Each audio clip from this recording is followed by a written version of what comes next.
ప్రతి మనుష్యుడు తను తాను పరీక్షించుకొనవలెను. అలాగన చేసి ఆ రొట్టెని తిని ఆ పాత్రలో ఉన్నది త్రాగవలెను. అలాగన చేసి ఎలాగని చేయాలా తర్వాత చూద్దాం. బైబిల్ పదం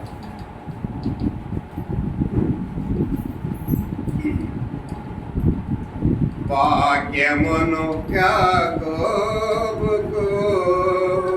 తెలియజేసిన వాడని, వాక్యమును యాకోబుకు తెలియజేసిన వాడని, ఏ జనముకి లాగునా చేసి ఉండాలేదని, ఏ జనముకి లాగునా చేసి ఉండాలేదని, దేవునికి స్తోత్రము గానము చేయుటయే మంచిది. దేవునికి స్తోత్రము గానము చేయుటయే మంచిది. కాబట్టి ప్రతి మనుషుడు తను తాను పరీక్షించుకోవాలి. అలాగున చేసి అలాగు చేసే అలాగును కదా, అలాగే కదా. అలాగ చేసి ఆ రొట్టెని తిని ఆ పాత్రలో తాగవలను. ఇది తాగితే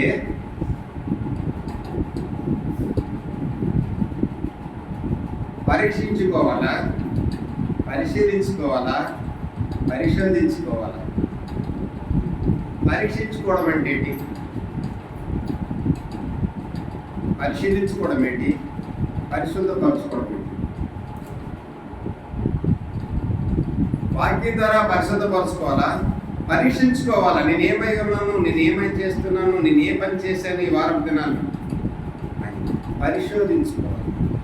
పరీక్షించుకోవాలా, పరిశోధించుకోవాలా, పరిశుద్ధపరచుకోవాలి. ఈ మూడు చేస్తేనే అదే కదా. మరి నేను ఈ వారం రోజులు ఈ విధంగా పరీక్షించుకోలేదు కాబట్టి నేను తాగకుండా ఈ వారం ఉండిపోతానులే అనడానికి వీలు లేదు. ఎందుకు తెలిసిన వాక్యం చెప్తుంది ఏంటని? కాబట్టి ఇవన్నీ కూడా మనం చేస్తున్నాము కాబట్టి, ఈ విధంగా జరుగుతుంది కాబట్టి, ఈ విధంగా మీరు బలహీనలు అవుతారు కాబట్టి, మీరు బద్ధకిష్టుగా ఉంటారు కాబట్టి, ఒకవేళ వినడముల వారిగా ఉంటారు కాబట్టి, విధేయత కలిగి జీవించకుండా ఈ వారపు దినాల్లోనూ అత్తకు మామ అనుకోవడమో, మామకు అత్త అనుకోవడమో, లేదా అల్లుడికి కొడుకు అనుకోవడమో, కొడుకు కోడలు అనుకోవడమో, కూతురికి కూతురు అనుకోవడమో, కూతురికి తల్లి అనుకోవడమో ఏదైనా ఒకటి చేస్తారు కాబట్టి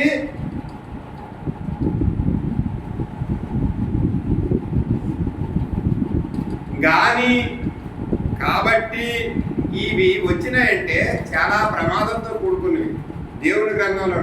అంటే దేవుడు రాసి పెట్టినటువంటి గ్రంథంలో కాబట్టి ఇలాగ జరిగింది కానీ అంటే ఇంకేదో ఒకటి ఉన్నది. ఇవన్నీ జరుగుతాయి కాబట్టి ప్రతి మనుష్యుడు వ్యక్తిగతంగా చేకూర్చబడుతూ వచ్చింది. అందరినీ కలిపేసిన కలగూర కాదు. మొక్కాయ, దొండకాయ, బెండకాయ, బీరకాయ మొత్తం అందరూ ప్రతి సంఘంలో 4 ఉంటుంది. కానీ ఇక్కడ సహవాసంలో మాత్రం అలగొడదు. వ్యక్తిగతంగా ఆరాధన, వ్యక్తిగతంగా ప్రార్థన, వ్యక్తిగతంగా తీర్మానము, వ్యక్తిగతంగా వాళ్ళకి సమీపించడం. జ్ఞాపకం చేసుకోండి. అందరూ తింటున్నారు కదా నేను తినేస్తాను, అందరూ ఉన్నారు కదా నేను ఉంటాను, అందరూ ఇచ్చేసినారు కదా నేను చేసుకుంటాను. అలా కాదు సుమా. నీకు నీవుగా, నాకు నేనుగా, నీకు నీవుగా, వ్యక్తిగతంగా. అందుకే కాబట్టి ప్రతి మనుషుడు తన్ను తాను పరీక్షించుకొని అలాగున ఆ ప్రకారంగా ఆ పద్ధతిని బట్టి ఆ,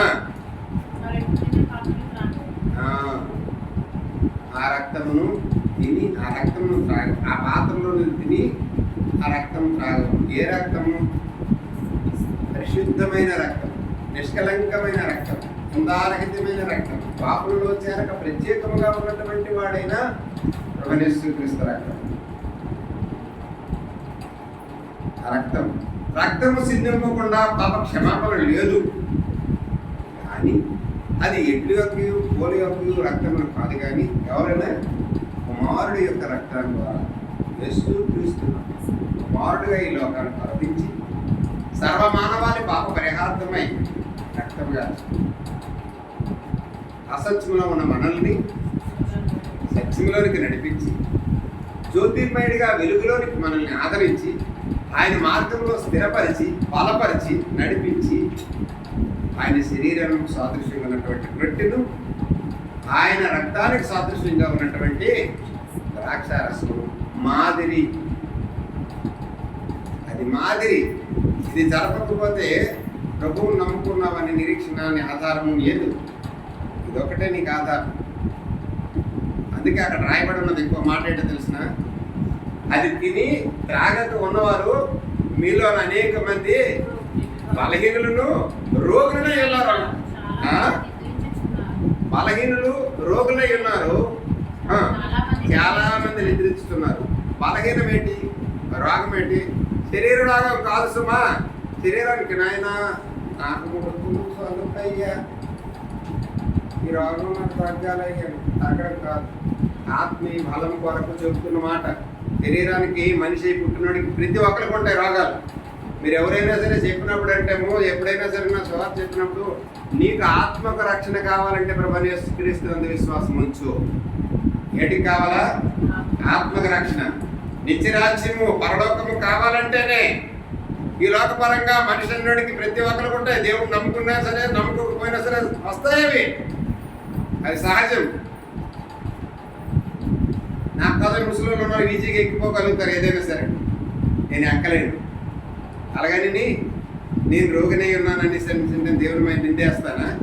కాదు సుమా. జ్ఞాపకం చేసుకోవాలి.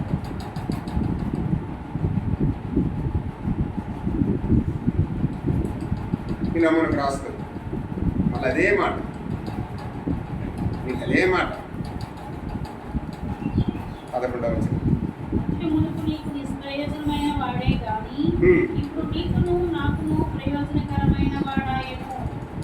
ఒకప్పుడు నిష్ప్రయోజకుడే కానీ ఇప్పుడు నీకును నాకును ప్రయోజనకరమైన వాడాయను. ఈ ప్రయోజనకరమైన వాడు ఏ విధంగా ఉన్నాడో కొలస్సీలకు రాసిన పత్రిక ఏ విధంగా ఉండాలో ఏ విధంగా ఉండాలో ఉండకూడదో తెలియపరుస్తుంది. 3వ అధ్యాయం 12, 13 వచనాలు. కాగా దేవుని చేత ఏర్పరచబడిన వారును అని రాయబడ్డది. బడిన వారేనందా? చూడండి. బడిన వారును పరిశుద్ధులను అమ్మా ప్రియులైన వారికి తగినట్లు. ప్రియులు అంటే ఏంటి? ఇష్టమైన వారు, స్నేహితులు, దగ్గర సంబంధులు. తగినట్లును. ఇది మాత్రం గొప్ప కష్టం అండి ఈ మాట. జాలిగల మనసును, ఇంకా అంతకు మించింది ఇది ఒకటి. మళ్ళా దయాలత్వమును, వినయమును, అమ్మో సాత్వికమట, దీర్ఘశాంతమును. అమ్మా అక్కడికి మళ్ళీ ఆగదు. ఇప్పుడు ఈ మాటలు చెప్తుంటే గుండెకి అక్కరెళ్తుంది. చెప్పాలంటే విడదీయాలంటే ఇష్టపూర్వకంగా చేయాలంటే గంటన్నర పడుతుంది. నాకు ఇచ్చిన సమయం కూడా తక్కువ. నేను ఏంటి చేస్తాను చెప్పండి? వచ్చాడు నర్సనపేట నుండి 2 మాటలు చెప్పినాడు వెళ్ళిపోయినాడు అన్నట్టుగా ఉంటుంది. వివరించలేని పరిస్థితి. ఆరాధన వాక్యం కూడా వివరించలేకపోయినా స్పష్టంగా, బలవాక్యం కూడా స్పష్టంగా వివరించలేకపోతే నాకు ఇంకేంటి? నేను నాకు ఇంత సాధ్య కట్టుకొని రావడం కూడాను ఇదైపోతుందేమో అని నా భయం వేస్తుంది. రాలేమంటే రాలేమని సత్యండి, ఉన్నాము అనేసి. ఇక ఇంకో మాట చెప్తాను ఎలా భయం వేస్తుంది ఏంటనేసి అంటే, భయం గురించి చెప్తాను, ధైర్యం గురించి చెప్తాను. 2 మాటలను ఒకే క్షణంలో చెప్పగలను, కానీ చెప్పడానికి కూడా సమయానికి ఎంత చేస్తాను. అన్న ఎప్పుడైనా సరే నాకు చెప్పినప్పుడు ఎంత 9:30 పెట్టాను. ఒకవేళ నేను వస్తానని అంటే నీకు ఫోన్ చేస్తాను. విన్నారా? నాకు అలాస పరిచయం చేసినారంటే అన్న నేను 9కి 9:30కి నీ దగ్గరికి వస్తానన్నా, నీ మందిరికి చెప్తాను, నీ మందిరికి మన మందిరానికి వస్తానన్నా అని. 9:30 నుండి 1 గంట వరకు అయితే నాకు సమయం, నాకు సేవ అవుతుంది. లేకపోతే నేను సేవ అవ్వాలని ఒక మాట చెప్పేసి వెళ్ళిపోవాలంటే వెళ్ళిపోలేదు. దయచేసి అనుకోకండి, నాకు తిట్టకండి, మీ మనసులో బాధ పెట్టుకోకండి. రైతు ఎవరు? ఒక రైతు పొలం వెంబడి వెళ్ళిపోతున్నాడట. పొలం వెంబడి వెళ్ళిపోతుంటే గట్టుకు చూసుకుంటూ అలా వెళ్తుంటే ఒక గట్టు మీద ఏమాత్రం గుడ్డు దొరికిందట. ఏడు దొరికింది? ఒకవేళ నీకు పొలం తెలియదు అనుకో, పొలం సేద్యపరచడం కానీ పొలం చూడటం కానీ నీకు తెలియదు, అప్పుడు ఆ గుడ్డుకి ఏంటనుకుంటావు నువ్వు? ఏదో సులభరాయిలే అనుకుంటావు కదా, అంతేనా కాదా? మళ్ళీ వచ్చావు. కానీ ఆయన రైతుకి ఏటుంటుంది? ఓర్పు ఉంటుంది, ఓపిక ఉంటుంది, సహనం ఉంటుంది, సత్తా ఉంటుంది, ఇవన్నీ ఉంటాయి. ఈయన ఓపికతో చేకూర్చబడినవాడు కనుక ఆ గుడ్డును పట్టుకున్నాడు. అరే ఇది గుడ్డు కదా అనేసి అనుకో, పోనీ ఇంటికి వెళ్ళి వండిద్దామా అనుకుంటే బాగుంది. కానీ ఈయన ఎవరు? రైతు ఏం చేస్తాడు? పొలం పని చేస్తాడు, బాగానే ఉంది. ఆయన చేసేది ఏంటి? మరి నేను నచ్చుతుంది కూడా నాకు అసలు కుదిరితే నాకు మాటలే రావు, ఇవి రావు, ఏంటి రావు, ఒత్తి మాటలు అసలు రావు. నేను పల్లెటూరులో అనుకుంటాను, నాకు ఎలాగ వస్తాయి? నేను పల్లెటూరు ఉండేది, నాకు ఎలాగ ఒత్తి కావాలండి, నాకు ఎలాగ వస్తుంది రావు.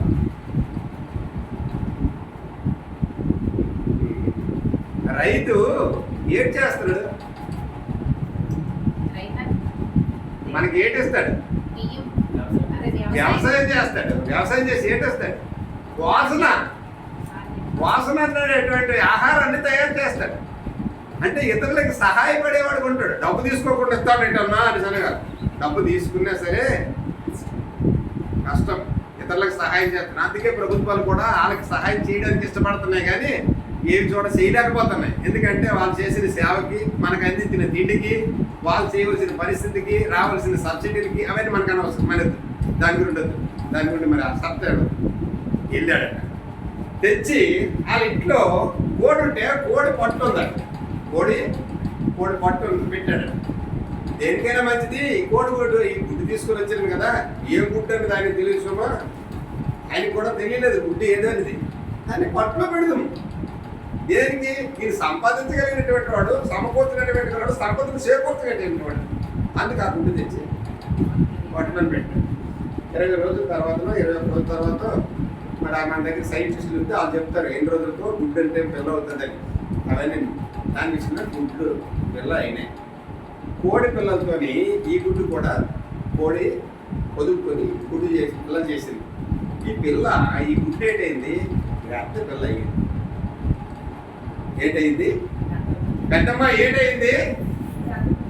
నల్లగా ఆయమ్మ ఏటైంది? గద్ద పిల్ల అయింది. కోడి పిల్లలతో గద్ద పిల్ల కూడా తిరుగుతుంది. తిరుగుతుంటే కోడి పిల్లలకి రెక్కలు వస్తున్నాయి, గద్ద పిల్లలకు కూడా రెక్కలు వస్తున్నాయి. ఈ కోడి పిల్లలతో తిరుగుతుంది కాబట్టి ఈ గద్ద పిల్ల ఏటైంది?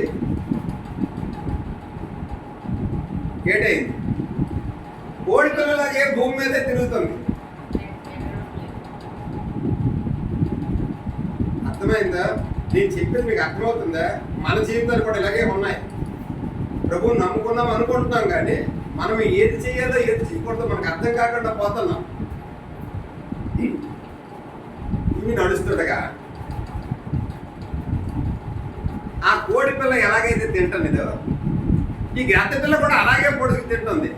గద్ద పిల్ల అలా పొడుచుకొని తినడం కాదు, కానీ ఆ వాతావరణానికి, ఆ బాణీకి, ఆ పరిస్థితికి అది అలవాటు అయిపోయింది.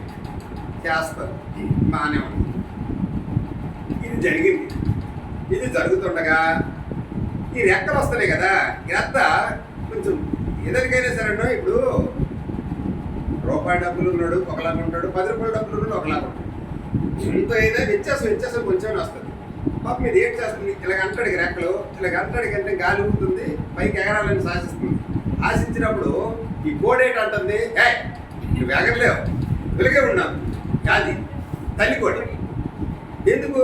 దాని సంరక్షణలో వచ్చింది కాబట్టి, దాని సంరక్షణ ఉన్నది కాబట్టి బాగానే ఉన్నది కోడి. ఇలాగే జరుగుతుంది. ఒకనొక రోజున గ్రద్ద వచ్చి ఇలా అనుకొని వచ్చిందట. వస్తాడికి సేమ్ ఈ గ్రద్ద కూడా పిల్ల కూడాను ఇలా చూసిందట. ఏంటిది అలాగే ఉంది కదా, ఇది ఎదుగుతుంది అనుకుంది. ఆ గ్రద్ద చదవదట, నువ్వేమనుకున్నావు, నువ్వు ఎగరవా, ఎగరలేవా, ఎగరవా, ఎగురు, నీకు రెక్కలున్నాయని. ఇప్పుడు ఈ గ్రద్ద పిల్ల ఏడ్చేసింది. గ్రద్ద చెప్పిన మాటకి నేను ఎగరలేను, నాకు మా ఎమ్మెల్యే చెప్పింది ఇలాగే ఉంటాను. కాదు, నీకు రెక్కలు ఉన్నాయి, ఎగరగలవు, నీకు రెక్కలున్నాయి, ఎగరగలవు అంటే రెక్కలు ఇసిరి తిరగనేటప్పుడు గాల్లో ఏది మన జీవితాల్లో కూడా ఎక్కడే సిరిగొక్కలు అక్కడే ఉండిపోవాలని ఆశిస్తున్నామేమో. అయ్యో నేను ఇది చేయలేను, నాకు ఇది చేత కాదు, నాకు జరగదు, నేను చేయలేను అని అనుకుంటున్నామేమో. వారే చేస్తారులే, వాళ్ళ పని వాళ్ళు కదా, మనం కాదు కదా. ఒకవేళ నీ పని కాదు, నీ ఉద్దేశమే కాదు, నీ ఆలోచనే కాదనుకుంటే నిన్ను దేవుడు నిన్ను ఇక్కడ నడిపించడే, ఆయన సన్నిధిలో నిలబెట్టడే, ఆయన సన్నిధిలో ఉంచడే. నువ్వు ఎక్కడ ఉండవలసింది అక్కడే ఉంటావే. ఆయన ప్రణాళిక ఒకటి ఉంది. గ్రద్ద పిల్ల కోడితో ఉండాలనే సమయం ఉన్నది కానీ సమయం వచ్చినప్పుడు మాత్రం అది ఎగరడానికి ప్రయత్నం చేసి ఆకాశం దాన్ని వైపెట్టి ఆకాశాన్ని అందుకోవాలని ఆశ, కానీ భూమి మీద నిలబడి తినడానికి కాదు. గ్రద్ద అంటే ఎన్నో కిలోమీటర్ల దూరం నుండి తన ఆహారాన్ని సిద్ధపరచుకుంటుందట. కిందకు చూస్తేట ఎక్కడైతే దాని శత్రువు ఉన్నాడో దాన్ని పొడుచుకు తినడానికంటేమో అక్కడ నుండి కిందకు చూస్తుందట. చూసి రొప్పున వస్తుందట. ఎన్ని కిలోమీటర్ల దూరం ఉన్నా చూడను రొప్పున కిందకు దిగుతుందట. దాన్ని దిగే సమయానికి రెక్కలైతే ఎప్పుడైతే టఫ్ను కొడుతుందో దాని శత్రువు అట ఏడు చేస్తుందంటే దాని కళ్ళు సిట్ సైడ్గా ఉందట, టఫ్ని పడుతుందట. దాన్ని పట్టుకుంటుంది, కాళ్ళకి మధ్య నొట్టుతుంది, పట్టుకోవాలి. దేవుని నమ్ముకున్న నీవు శక్తివంతుడుగానే శక్తివంతురాలుగానే ఉన్నావా? ఈ శక్తిని పొందుకున్నావా? లేకపోతే ఆ కోడి పిల్లలాగే నేను ఎందుకు లేక భూమి పైన చూసుకున్నాను, అలా అందరూ ఉన్నారు చూసుకుంటారు కదా, నేనేటి చూసుకుంటాను, అలా అందరూ ఉన్నారు చూసుకుంటాను. మరి అలా అంత తింటారు కదా, నాకెందుకు తిండి, మరి అది తింటే నా కడుపు నిండిపోద్ది కదా అని అనుకుంటావు. నువ్వు ఎగిరేదానవగా ఎగిరేవాడుగా ఉన్నావా? నీకు నువ్వు కనపరుచుకున్నదానవగా నువ్వు కనపరుచుకున్నవాడుగా ఉన్నావా? ఉన్నట్లయితే ఇది నా వాళ్ళకు నువ్వు సమీపస్తున్నావు. లేకపోతే కాదు. మునుపు దూరస్తున్నావే కానీ క్రీస్తు యేసు రక్తంలో కడబడి ఇప్పుడు సమీపస్తురాలుగా నువ్వు సమీపస్తుడుగా నువ్వు ఉన్నావు. అందుకు వాళ్ళకు సమీపస్తుడుగా ఉన్నావా? వాళ్ళకి సమీపస్తురాలుగా ఉన్నావా? దానియేలు ఎక్కడ ఉన్నాడు? తీయండి. ఈ మొక్క ఇక్కడ చదివిస్తున్నాడు, ఇప్పుడు ఇదే ఉండిపోయింది. సాత్వికం అన్నది, దేన మనసు అన్నది, ఇవన్నీ ఇక్కడే ఉండిపోయింది. ఇప్పుడు మరి ఆ వాక్యంలో చెప్పకపోతే కాదు. దానియేలు గ్రంథం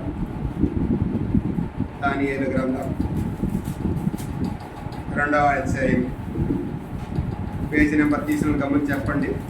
రావటం లేదు.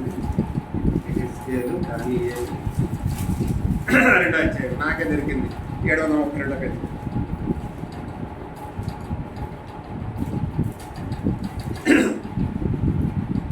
ఈ సంభాషణ కూడా అంతా చెప్పాలా, లేకుంటే ఒక ముక్క చెప్పి సరిపోతుంది? అర్థమవుతుందా? సంభాషణ కూడా చెప్పాలా? 2వ అధ్యాయం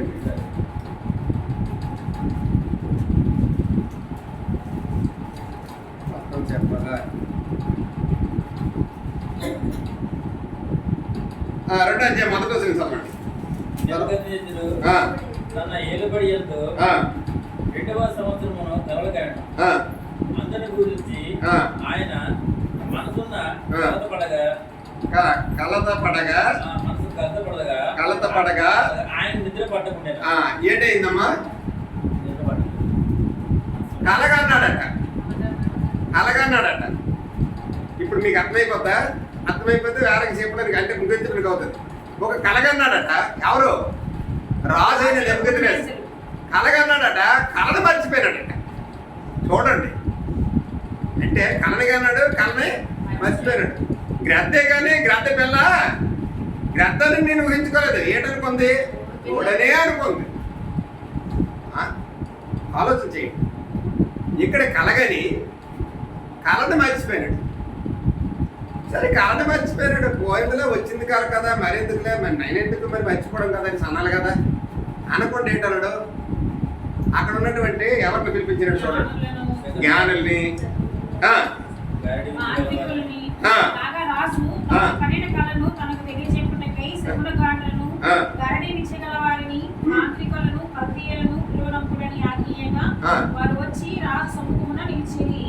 ఉండండి అమ్మా. ఇప్పుడు ఎవరెవరికి పిలిచినాడు? ఎవరెవరిని పిలిచినాడు? కల్దీయుల్ని పిలిచినాడు, గాదీల్ని పిలిచినాడు. అలా దేశంలో ఉన్నటువంటి శాస్త్రీయుల్ని, పరిశీలిని, అందరినీ చదువుకొని ఎవరో అలా జ్ఞానవంతులు పిలిచినాడు. బాగానే ఉంది. కానీ ఈ జ్ఞానవంతులు పిలిచినప్పుడు ఏంటని అన్నాడు? నేను మర్చిపోయాను, దాన్ని చెప్తారా లేదా? వీళ్ళు గట్టి మేసేసి ఉన్నారు, గట్టి తినేసి ఉన్నారు కదా, వీళ్ళు చెప్పాలి కదా. వీళ్ళకి తెలియదు.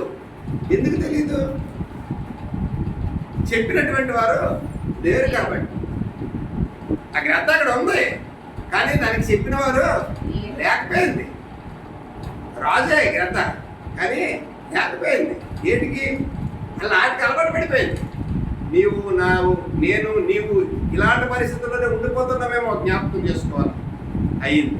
అయిపోయిన తర్వాత పోనీ అలాగే అయ్యింది, జరిగింది. జరిగిన తర్వాతను రాజు ఆజ్ఞేసినాడు. ఏంటని ఆజ్ఞేసినాడు? దాన్ని చెప్పకపోతే మిమ్మల్ని తుత్తినీరుగా చంపేస్తాను అని. మరి చంపేస్తాను అనేటప్పుడు ఇందులో ఉన్నటువంటి ప్రధానులు, అధికారులు ఏంటి చేయాలా? ఏళ్ళ చేయాలా? వాళ్ళు ఎవరి దగ్గరికి వెళ్ళారో చూడండి.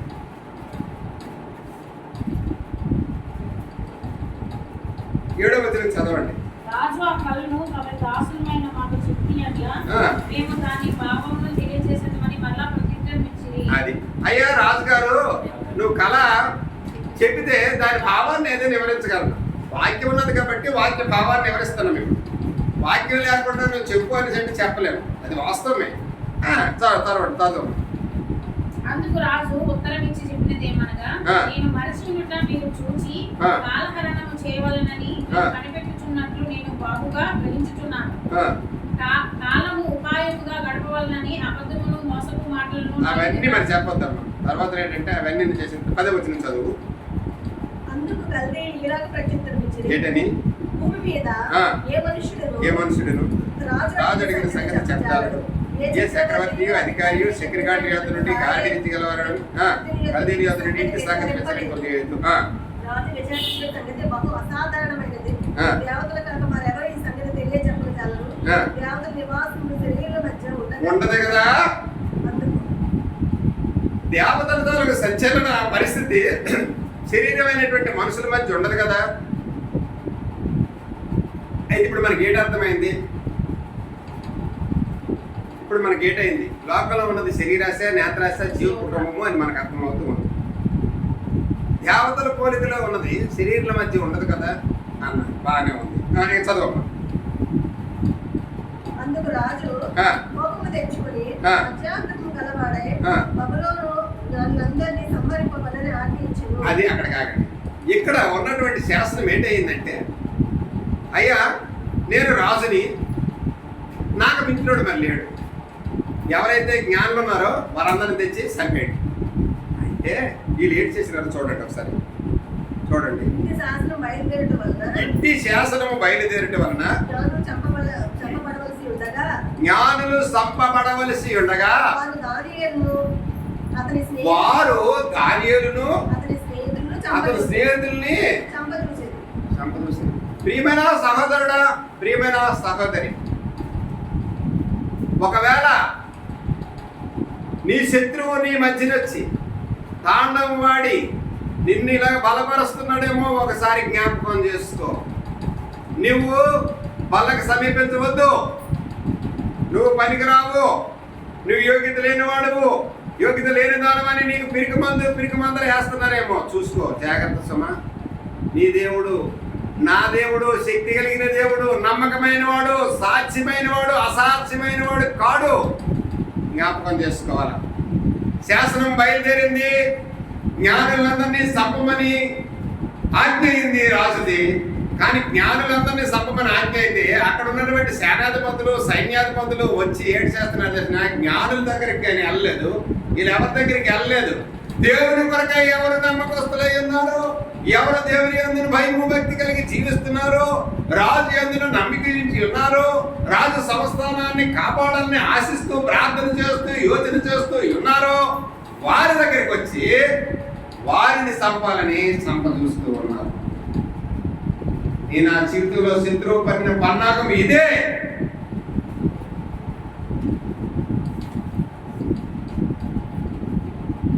ఒకవేళ శత్రువు పన్నిన పన్నాగానికి లోనైపోతావో నువ్వు మరణానికి సాదృశ్యంగా కింద ఉన్నావు. ఒకవేళ శత్రువు పన్నిన పన్నాగానికి నా దేవుడు నా పక్షాన ఉన్నాడు, నా దేవుడు నా పక్షాన నుండి కార్యం చేస్తున్నాడని దానియేలు, షద్రక్, మేషక్, అబేద్నెగోగా నిలబడ్డావో, నిలబడితే నీకు విజయం, నిలబడితే నీకు సాధ్యమైనదే కానీ అసాధ్యమైనది లేదు. జ్ఞాపకం చేసుకో. అప్పుడు వస్తే ఏటన్నారు చూడమ్మా. వారు దానియేలును చంపచూసిరి. దానియేలు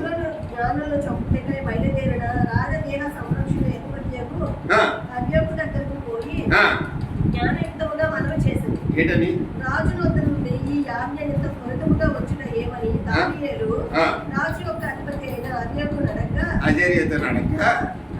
ఆ సంగతి దానియేలుకు తెలియజెప్పాడు. ఏంటని అప్పుడు దానియేలు రాజు సన్నిధికి పోయి స్వప్నభావమును తెలియజెప్పుటకే తనకు సహాయం దయచేయమని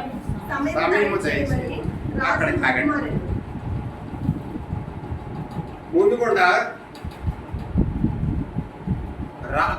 రాజు సంస్థలో ఉన్నటువంటి అధిపతుల్నే, తెలివైన వారిని, జ్ఞానులే చంపేయమంటే దేవుడు తిన్నగా వాళ్ళని ఎక్కడ తీసుకొచ్చినాడు? దానియేలు దగ్గరికి తీసుకొచ్చినాడు. ఎందుకు తీసుకొచ్చినాడు? ముందు కూడా ఈయన్ని చంపేయాలని ప్లాన్ వేసుకొని వచ్చినారు. ఎవరిని? దానియేలుని, షద్రక్, మేషక్ని. వీళ్ళ చంపేయాలని ప్లాన్ వేసుకొని వచ్చినారు. అయ్యా మిమ్మల్ని చంపిమన్నారని ఇంకో దగ్గర రాయబడ్డదు. అమ్మాయి మిమ్మల్ని చంపిమన్నారు అనేసి చెప్తే ఆయన ఏం చేస్తాడంటే, దానియేలు అయ్యా కరెక్టే, చచ్చిపోవడానికి మేము సమర్థులు చచ్చిపోతాం, కానీ మాకు రాజు దగ్గరికి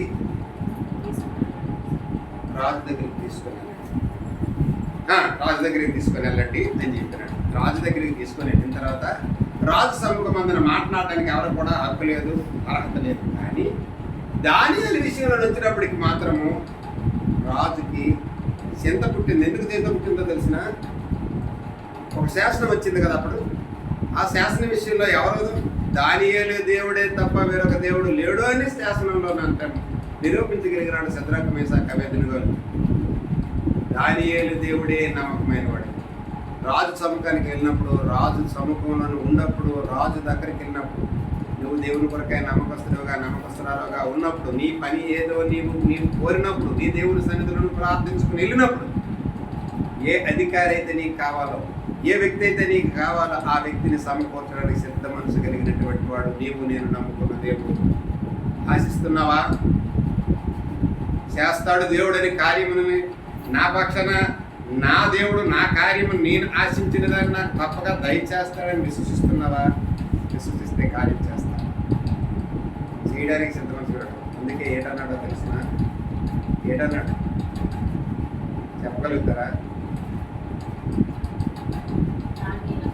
నా యందు మీరును, మీ యందు నా మాటలు నిలిచి ఎడల మీకు ఏది కావాలనో దానిని అడగండి, అది అడిగిన దాన్ని పొందుకున్నామని విశ్వసించండి, అప్పుడు మీకు అవన్నీ అనుగ్రహించబడు. మనం మాత్రం అడుగుతాం, ఏం చేస్తాము? అపనమ్మకం లేకుండా అడుగుతాం. కానీ సమయం వచ్చేటప్పటికి మాత్రం అది జరుగుతుందా అని అపనమ్మకానికి, అంటే నడుస్తున్న గుర్రాన్ని ఏం చేస్తాము? కళ్ళెం పట్టి తక్కువ వెనక్కి రాదు. అందుకే మనం దాన్ని పోతుంటాము. అందుకే పౌలు ఏంటంటే నేను గురి వద్దకే పరిగెత్తుచున్నాను, గురి వద్దకే, వెనకున్న మరిచేద్దాం, ముందున్న వాటి వరకే ఎదురు పడుతుంది. జరిగిన కాలాన్ని గురించి మనం ఆశిస్తాం. అయ్యో నేను ఆ విధంగా అయిపోతే బాగుండే, ఆ విధంగా జరిగితే బాగుండే, ఇప్పుడు ఇలాగ అయ్యింది, ఈ విధంగా ఎందుకు వద్దు సుమా. జరిగిపోయిన కాలం మరి రాదు, ముందున్న కాలం మనకి దేవుడిచ్చింది. కనుక దానియేలు వెళ్ళి ఏంటంటున్నాడు తెలిసిన రాజు, అయ్యా ఒక రాజు దగ్గరికి వెళ్ళి విజ్ఞాపన చేయడం ఎలా చేయాలా? సాత్వికంతోను, ఎన్నో అధ్యాయం చదివినాం, ఇవన్నీ అందుకే చదివించినాను కానీ మరి చెప్పుకోలేకపోతున్నాను. ఏంటని? దేవుని చేత ఏర్పరచబడిన వారును పరిశుద్ధులను ఏంటమ్మా? ప్రియులైన వారికి తగినట్టుగా, ప్రియులు అంటే స్నేహితులు, ఇష్టలు, వారికి తగినట్లుగా మీరు జాలి మనస్సు కలిగి దయాలత్వము, వినయము, సాత్వికమును, దీర్ఘశాంతమును ధరించుకొనడి. ఇప్పుడు దానియేలు రాజు సముఖానికి వచ్చి ఏంటని చేస్తున్నాడో ఒకసారి విను, చదువు. దానియేలు గ్రంథము చదువు. పోయి స్వప్న భావము తెలియజెప్పుటికై అయ్యా నాకు సమయం ఇవ్వండి, నాకు సమయం ఇవ్వండి అంటే ఏంటంటే మా బతిమాలకునుగా. అప్పుడు దానియేలు తన ఇంటికి పోయి తన స్నేహితులైన హనన్యాకును, ఇశ్రాయేలుకును, అజర్యాకును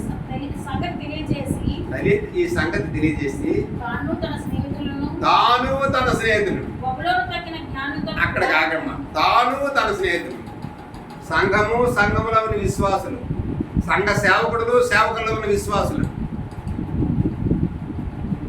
ప్రార్థనలో, విజ్ఞాపనలో, యోచనలో, దుఃఖములో, కష్టములో, నష్టములో కలిసి ప్రార్థిస్తే జరగనిదంటూ ఏది ఉండదని నిరూపిస్తున్నాడు దానియేలు. జ్ఞాపకం చేసుకోవాలి. చదవం ఇప్పుడు. అజర్యాకును సంగతి తెలియజేసి తాను తన స్నేహితులు బబులోనులో తక్కిన జ్ఞానులతో కూడా నశింపకుండానట్లు, దేవుని నమ్ముకున్న వాడవైనా, దేవుని నమ్ముకున్న దానమైనా నా జీవితంలో ఇది ఉండాలి. వాళ్ళు దానియేలుని, మేషాకుని, అబేద్నెగోని సంపాలని శాసిస్తే, వీలైతే దేవుని కొరకై ఉన్నవారు, వీళ్ళ ఆలోచన, వీళ్ళ యోచన, వీళ్ళ పద్ధతి, వీళ్ళ పరిస్థితి, వీళ్ళ ఆధారము ఏ విధంగా ఉందో చూడండి. అయ్యో మాతో ఉన్నవారు వారి జ్ఞానులయ్యా, వారు నశించుకోకూడదు, వారేడు చేసినారు, వీళ్ళ ముగ్గురిని చంపేద్దాం రాయండిరా అన్నారు. నీ జీవితంలో శత్రువును చూసి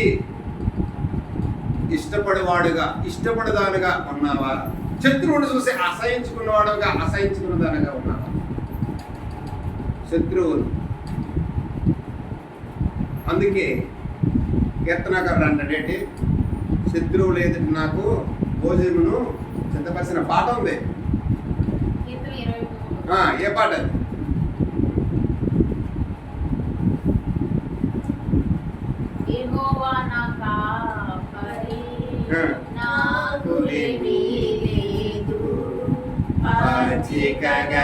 చోట్ల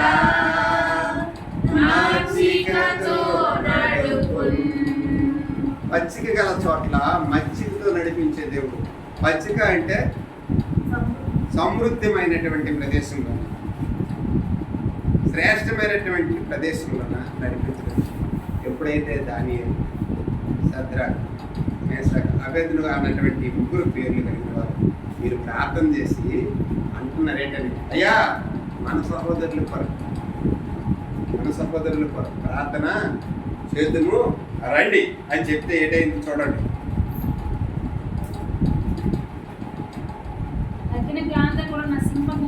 ఆ కలి యొక్క మర్మ విషయంలో పరలోకముందున దేవుని వలన కటాక్షం పొందు నిమిత్తమై ఆయనను వేడుకొనుడని వారిని హెచ్చరించెను. అంతటా రాత్రి అందు దర్శనము చేయక ఆ మర్మము దానియేలునకు బయలుపరచబడిన కనుక దానియేలు పరలోకమందున్న దేవుని స్తుతించెను. పరలోకమందున్న దేవుడు ఆ కళను ఏ విధంగా ఆయన కన్నాడో కళను తెలియజేయడానికి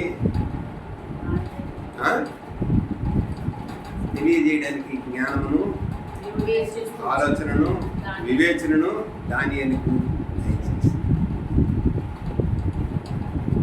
ఆ గ్రద్ద వచ్చింది, నీకు రెక్కలున్నాయి, ఎగురు, నువ్వు భూమి మీద ఉండిపోవడానికి కాదు.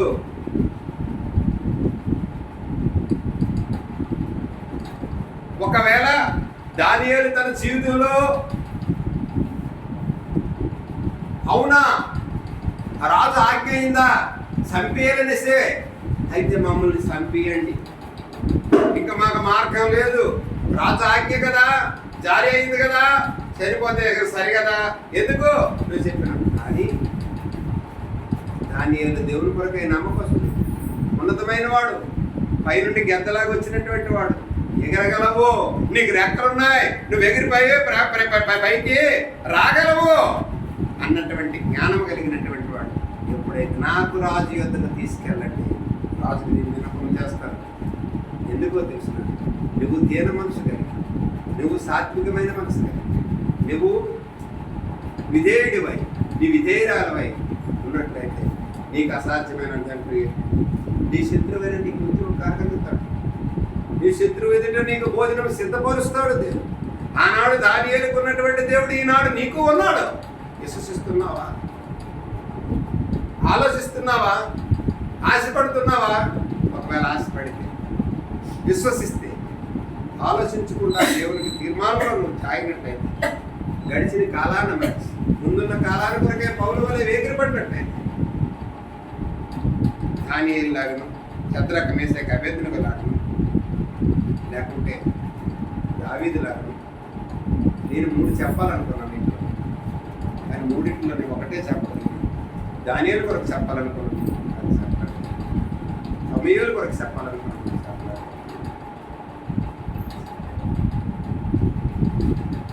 ఇంకొకరు ఉన్నారు, ఎవరో చెప్తారా? నేను ఒకటి ఇస్తాను, మీరు చెప్పేస్తారు. కళ్ళు పీకింపబడ్డాడు ఎవరు? సంసోన్ ఎక్కడ పోయినాడు? ఢిల్లీలో గృహానికి పోయినాడు. ఇలా తల్లిదండ్రులు లేట్ అన్నారు, ఫిలిస్తీన్లు వద్దయ్యా ఆ పిల్లలు చేసుకోవద్దాను, కానీ నాకు ఆ అమ్మాయి కావాలి. కోరి తెచ్చుకున్నవాడు ఏమైనాడు? కోరిక పడి ఇష్టపడ్డావు, ఇష్టపడిన కోరిక నుండి, నేను సింపుల్గా చెప్పగలుగుతాను, ఇష్టపడిన కోరిక నుండి నీ కోరికను తీర్చుకొని నువ్వు ఎంత నష్టాలు తీసుకొచ్చినావు, ఆ నష్టంలో నుండి నీకంటే వేరొక వ్యక్తి చెప్పినప్పుడు నువ్వు ఎంత ఇష్టపడ్డావు, ఇష్టపడి నీ మనసును మార్చుకుని వినయంతో చేకూర్చబడ్డావు, నువ్వు ఎంతగా ఆశీర్వదింపబడ్డావు. ఇది ఒకటి, అది ఒకటి. ఏ స్థానంలో ఉన్నావు, ఏ స్థితిలో ఉన్నావు, ఏ పరిస్థితుల్లో నుండి నీకు నడిపించినాడు దేవుడు, నువ్వు ఏదిగా జీవిస్తూ ఉన్నావు, నీకు నీవుగా తీర్మానం చేసుకొని నీకు నీవుగా నీ ఆశీర్వాదాన్ని పొందుకోవాలి. అప్పుడు నువ్వు బలలో చేయగలిగితే అది నీకు ఆశీర్వాదకరం, నీ కుటుంబానికి ఆశీర్వాదకరం, నీకు దీవెనకరం, నీ కుటుంబానికి దీవెనకరం, సంఘానికి క్షేమకరం, అనేకులను సమకూర్చే విధానంలో సంఘంలో పెట్టడానికి దేవుడు ఆశించే సమయం.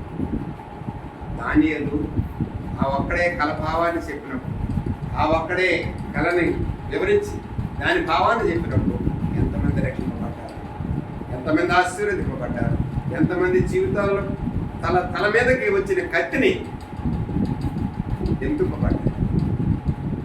జ్ఞాపకం చేసుకుంటున్నాను, ఆశిస్తున్నాను. మనసుకున్న వారి కొరకే మనం ప్రార్థించే స్థితిలో మనము కొంచెం తింటే చాలు, మరి కేవలం కూడా అవసరం లేదన్నట్టుగా ఏ వృత్తి ఉంటే ఆ వృత్తిలో కొనసాగు.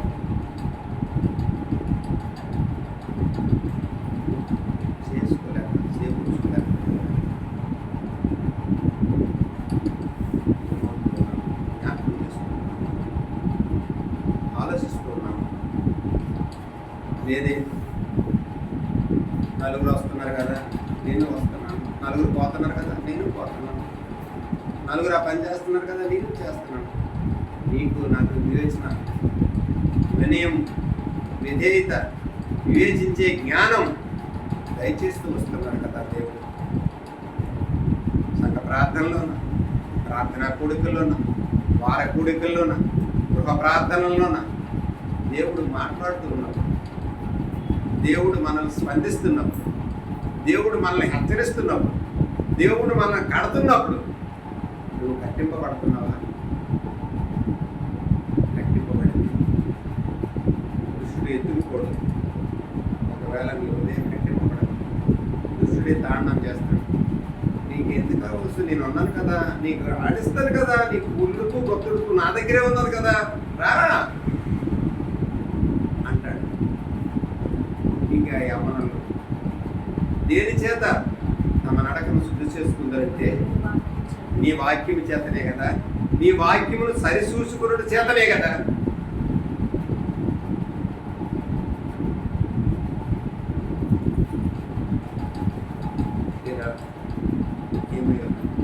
నాకు కాగితం ముక్కల మీద రాసుకోవడం చేత కాదు, నాకు కాగితం రిఫరెన్స్ తీయడం నాకు చేత కాదు. దేవుడు నాకు ఏది బయలుపరిస్తుంది అని చెప్పడానికి నాకు చాలామంది అన్నారు కూడా అన్నారు, తమ్ముడు ఏదైనా సరేనా, నువ్వు ఏదైనా ప్రిపేర్ అయినట్టుగా ఇక్కడ రాసుకున్నావు అన్న, దేవుడు ఏది నాకు బయలుపరిస్తుంది అని చెప్పడానికి ఆయన రమ్మన్నట్టు మీరు చెప్పిన మీ మాట మీ నోటితో వచ్చింది, వెళ్ళమన్నారు. మీరు ప్రార్థన చేస్తారు, నేను ప్రార్థన చేస్తాను. దేవుడు అక్కడ ఏదైతే మాట్లాడుతున్నాడో అదే మాట్లాడుతున్నాడు.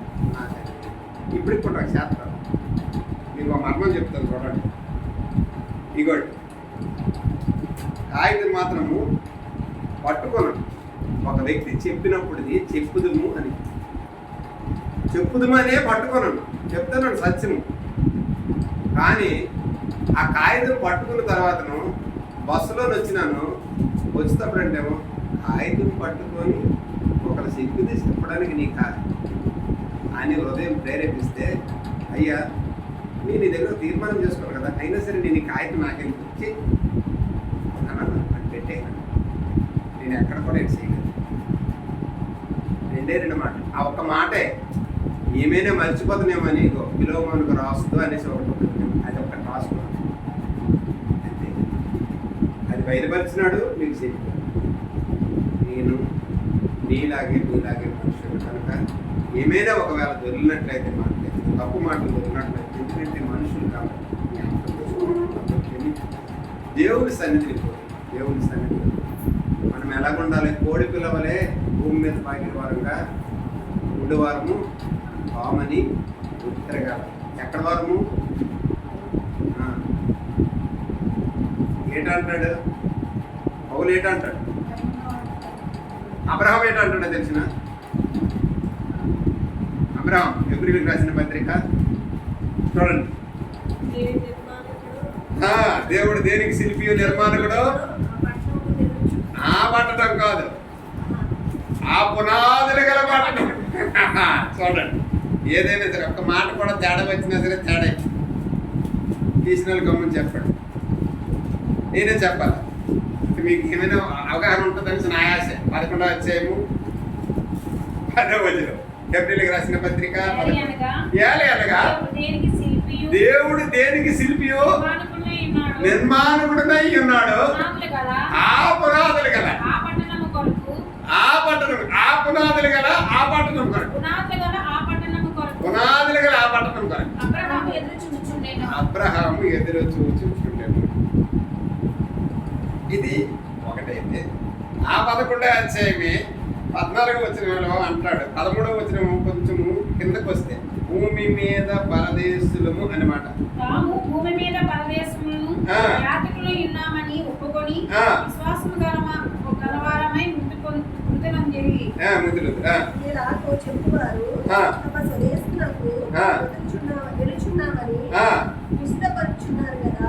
తమ దేశమునికి వెళ్ళుచున్నామని విశదపరుచుకొనుచున్నారు కదా. అయితే మరి వారు ఏ దేశం నుండి వచ్చినారో ఆ దేశమునికి మళ్ళా తిరిగి వీలు కలిగి ఉండును. మనం ఏ దేశం నుండి వచ్చినామో, ఏ ప్రదేశం నుండి వచ్చినామో, ఏ ప్రదేశంకి వెళ్ళాలో మనం రుజువు పరుచుకున్నాం. ఎలా పరుచుకున్నాము? ఏ విధంగా ప్రభు పరుచుకున్నాము? యేసుక్రీస్తు ద్వారా. ఏది 11వ అధ్యాయం 1వ వచనం చదవండి. ఆ ఏప్రిల్కి రాసిన విశ్వాసం అన్నది నిరీక్షింపబడే వాటి యొక్క నిజ స్వరూపమును దృశ్యమని అదృశ్యమైనవి ఉన్నవాటికి రుజువై ఉంది. అదృశ్యమైనది ఏది? పరలోక పట్టణం. ఇక్కడ దృశ్యంగా ఉందని చూస్తున్నాం. ఏటి ద్వారా? వాక్యము ద్వారా. విశ్వాసం మనకన్నా వాక్యం ద్వారా చూస్తున్నాం. పరలోకము నా దేశము పరవశి నీవేలా మాయలోకమేగా నేను యాత్రి కూడాను. యాత్రకు వచ్చాం. ఈ యాత్రలో ఉన్నాం.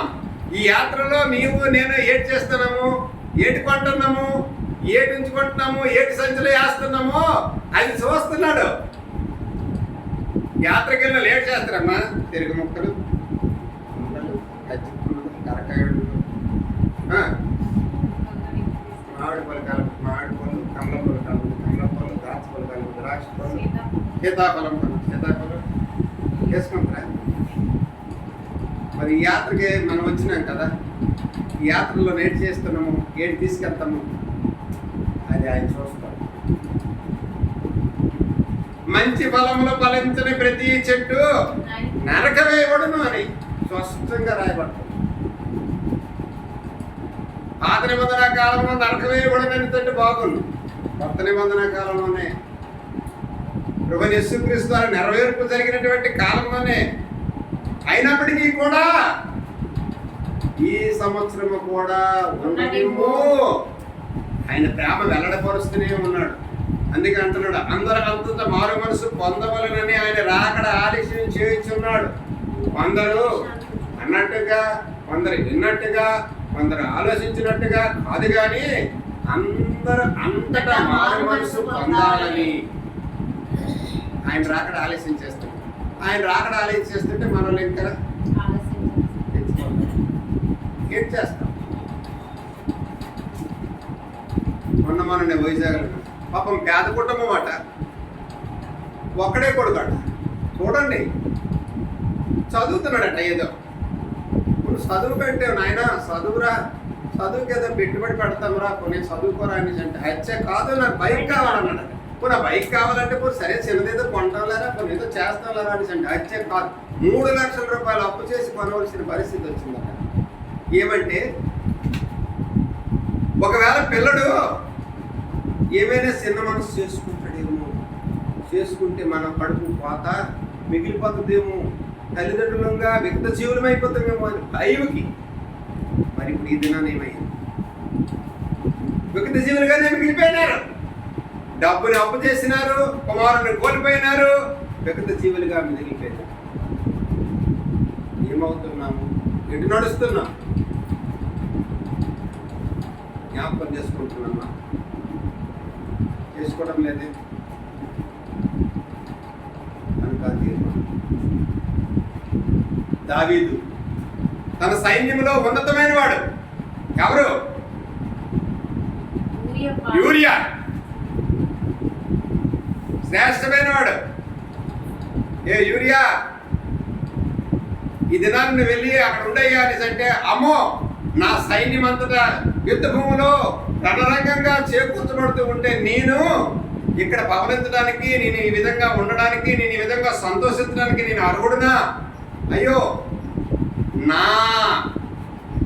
రాజు తాలూకా రాజ్యం ఏమైపోతో? నమ్మకస్తుడు, నమ్మకమైన వాడికి దీవెనలు మెండుగా కలుగు. మరి యూరియా విషయంలో మెండుగా కలగకపోయినాయి. అయినప్పటికీ కూడా కలగకపోయినప్పటికీ కానీ నమ్మకంతో కొనసాగినట్టు దేవుడు దావీదును హెచ్చరించాడు. ఆ మచ్చ కూడా దావీదుకి అదొక మచ్చ పెట్టాడు దేవుడు. ఏంటో తెలిసిన, యూరియా భార్యలో తప్ప ఇంకొక దగ్గర కూడా చేయలేదు అని రాయబడ్డాడు. పెంచి బాగా చేసుకున్నాడు. ఈ మాట ఎవరు చెప్పినారు ఆయనకి? నాతాను ప్రవక్త చెప్పినాడు. ఎవరు పంపించినారు? దేవుడికే భారం కలిగింది పంపించినాడు. అప్పుడు పంపించినప్పుడు ఆయన వాడు నిశ్చయముగా నా చంపబడాలనేసి అంటాడు.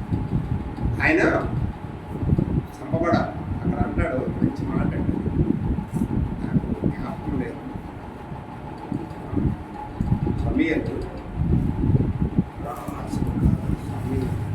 నిశ్చయముగా నరకానికే ఏంటి నరకానికి చంపబడిన పాత్రుడు ఏదో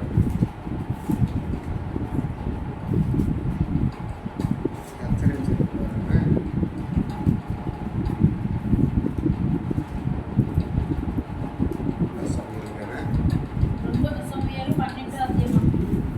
చదువు ఒకసారి ఆ మాట ముగించుకున్నాను.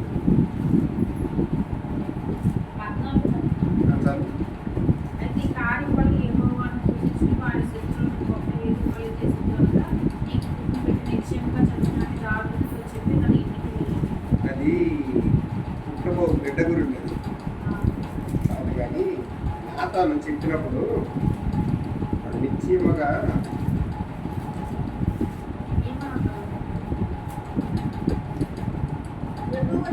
నిశ్చయముగా ఈ కార్యం చేసినవాడు మరణపాత్రుడు. నిశ్చయముగా ఈ పని చేసినాడు మరణానికి పాత్రుడు అంటాడు. అదే ఎక్కడది 12 6 కదా, 5 ఒకసారి చదవండి. దావీదు ఈ మాట విని ఆ మనుషుని మీద బహుగా కోపించుకొని యెహోవా జీవముతోడు, దేవుని జీవముతోడు నిశ్చయముగా వాడు కనికరము లేక ఈ కార్యము చేసిన కనుక ఆ గొర్రెపిల్లకు పెద్దగా 4 గొర్రెపిల్లలు ఇయ్యవన్నది నాతానుతో అనెను. నాతాను దావీదును చూసి ఆ మనుష్యుడు నీవే ఇశ్రాయేలు దేవుడైన యెహోవా సెలవిచ్చుదేమనగా, ఇశ్రాయేలు మీద నిన్ను రాజుగా పట్టాభిషేకం చేసి సౌలు చేతులను నిన్ను విడిపించి నీ యజమాని నగని అనుగ్రహించి నీ యజమాని శిలను నీ కౌగుట తీర్చి ఇశ్రాయేలు వారిని యూదా వారిని నీకు అప్పగించింది. ఇది చాలా నీవు అనుకునే నేను మరి ఎక్కువగా నీకు ఇచ్చి నీవు యెహోవా మాటను అంగీకరించి ఆయన దృష్టికి చెడుతనము చేసినవేమి తీయుడకు ఊరియాను కత్తి చేత కత్తించి భార్య నీకు భార్య అయినట్లుగా నువ్వు పట్టుకొని ఉన్నావు. అమోరీల చేత నీవు అతన్ని చంపించడం కదా, నీవు నన్ను లక్ష్యము చేయక తీయుడకు ఊరియా భార్యను నీకు భార్య అయినట్లు చేసుకున్నందున నీ ఇంటి వారికి సదాకాలం యుద్ధము కలుగును. ఇది సమప్రాప్తమైపోయింది. ఎప్పుడైతే హృదయంలో పాపానికి చోటిచ్చినాడో సదాకాలం, తర్వాత కుమారులు రెచ్చిపోతారు, కొడుకులు రెచ్చిపోతారు దావీదు మీద. ఇక నా తర్వాత అనేక విధాలుగా చేకూర్చబడుతుంది. అయినప్పటికీ కూడా దేవుడు వాగ్దానం చేసినాడు దావీదుకి ఏంటని తెలిసిన, అయ్యా నువ్వు మందిరాన్ని కట్టవు కానీ నీ కుమారుడైనటువంటి సొలొమోను కడతాడు. సొలొమోను కూడా కడతాడని, సొలొమోను కూడా మందిరం కట్టిన తర్వాత సొలొమోను కూడా ఎక్కడికి వెళ్ళిపోయాడు? ఎవరి చేతులకు వెళ్ళిపోయాడు? ఏ స్త్రీలను పెళ్లి చేసుకున్నాడు? అన్ని స్త్రీలను పెళ్లి చేసుకున్నాడు. అన్ని స్త్రీలు పెళ్లి చేసుకొని అన్ని స్త్రీలు చూడండి. అందుకే దుష్టుడు గొప్పవాడు, చాలా కుయెత్తిపరుడు. ఏ విధంగా అయినా సరే దేవుని కొరకై నమ్మకస్తులుగా ఉండకుండా చేయాలని దాని ఫలానా ఆడ ఆలోచన. మనమైతే దేవుని గుర్తిరిగిన వారు కనుక, దేవుని మెలుకువలను తెలుసుకున్న వారు, దేవుని వాక్యానుసారంగా నడిచిన వారు కనుక దేవుని కొరకై నమ్మకస్తులుగా తిరిగితే దుష్టుడు పెడుతున్న ప్రతి ఒక్క గలిబిల నుండి విముక్తి పొందగలుగుతాం. కనుక జ్ఞాపకం చేసుకుందాం, దేవుని వాక్యం కొరకే ఎదురుపడదాం. ముఖ్యంగాను మనం చేసింది ఏంటి? మూలవాక్యం ఇలమను రాష్ట్రం మునుపు ఎవరస్తులమి నిష్ప్రయోజనం. ఇప్పుడు ఆయన కొరకైన ఆ వాక్యం ద్వారా మనం సమీపస్తులమై ఉన్నాం కనుక దేవుని పల్లకి కూడా మనము సమీపస్తులమై విన్న వాక్యాన్ని మన హృదయంలో భద్రపరుచుకొని దేవుని కొరకు తీర్మానం కలిగి వాక్యం బట్టి దేవుని హృదయాన్ని సారముగా మన హృదయాన్ని సమర్పించుకొని దేవుని కొరకై నమ్మకస్తులుగా బలలోనికి కొనసాగును కాక దేవుడు తన వాక్యాన్ని దీవించును కాక.